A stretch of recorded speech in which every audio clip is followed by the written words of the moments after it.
Mantan pembalap Honda, Dani Pedrosa, akan bersiap menjajal lintasan sirkuit Misano sebagai test rider jelang MotoGP San Marino 13 September 2020. Seri ke-6 MotoGP San Marino 2020 akan menjadi pembuktian para pembalap penguji. Pada gelaran GP San Marino, terdapat 4 test rider yang dipastikan akan unjuk gigi, tak terkecuali Dani Pedrosa.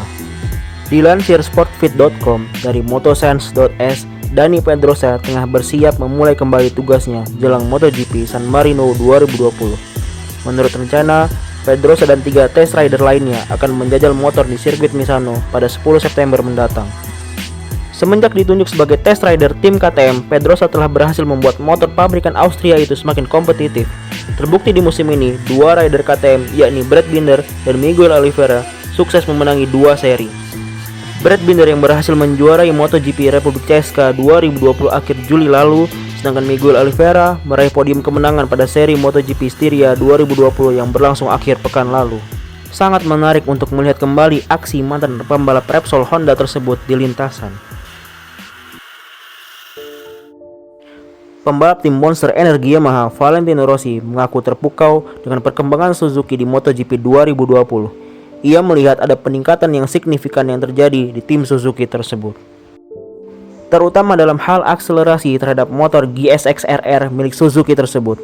Rossi menilai daya cengkeraman motor Suzuki jauh lebih baik dari Yamaha. Dengan daya cengkeraman yang jauh lebih baik, maka akselerasi yang didapat pun bisa jauh lebih besar. Selain akselerasi yang baik, mesin yang dipergunakan Suzuki di musim ini pun diacungi jempol oleh Rossi, sebab ia melihat mesin motor GSX-RR jauh lebih bertenaga dari sebelumnya. Semua perubahan itu dirasakan Rossi setelah cukup lama diasapi pembalap Suzuki X-Star Alex Rins saat tampil di MotoGP Styria 2020. Rossi yang cukup lama berada tepat di belakang Rins itu menyadari bahwa akselerasi rider asal Spanyol lebih cepat dari dirinya. Kemajuan yang diciptakan Rins dan rekan timnya Joan Mir membuktikan bahwa motor Suzuki kini sudah berada di jalan yang tepat.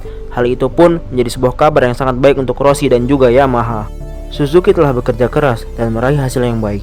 Dalam 2 balapan akhir pekan terakhir ini, seri Austria dan Styria, mereka sangat mengesankan, ungkap Rossi dilansir moto.lt.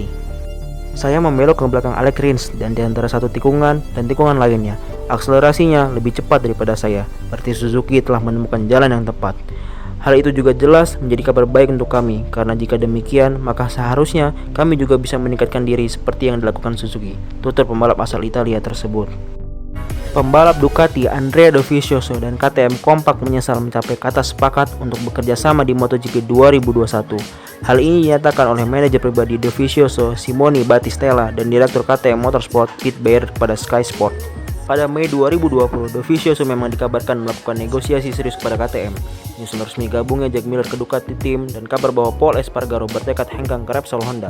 Meski begitu, kesepakatan batal diraih karena KTM mengambil langkah lain. KTM justru menggait Miguel Oliveira untuk ditandemkan dengan Brad Binder di tim pabrikan. Di lain sisi, tandem Dovizioso saat ini, Danilo Petrucci, diminta mengisi tempat kosong yang ditinggalkan Oliveira di Red Bull KTM Tech 3. Langkah ini pun memunculkan spekulasi bahwa Dovi akan bertahan di Ducati. Namun nyatanya, pada Sabtu 15 Agustus 2020, di sela pekan balap MotoGP Austria, Dovizioso secara menggemparkan mengumumkan bahwa dirinya menolak untuk melanjutkan kerjasama dengan Ducati. Mendengar kabar ini, Beyer pun menceplos. Ia meyakini pihaknya telah melewatkan kesempatan emas menggait seorang 3 kali runner-up MotoGP dan rider yang sangat berpengalaman.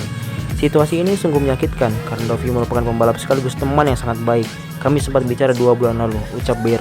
Battistella pun melempar komentar senada. Ini menyakitkan, seperti kata Pete, karena seharusnya kami bisa dapat sepakat. Tapi situasi kala itu memang berbeda dari sekarang.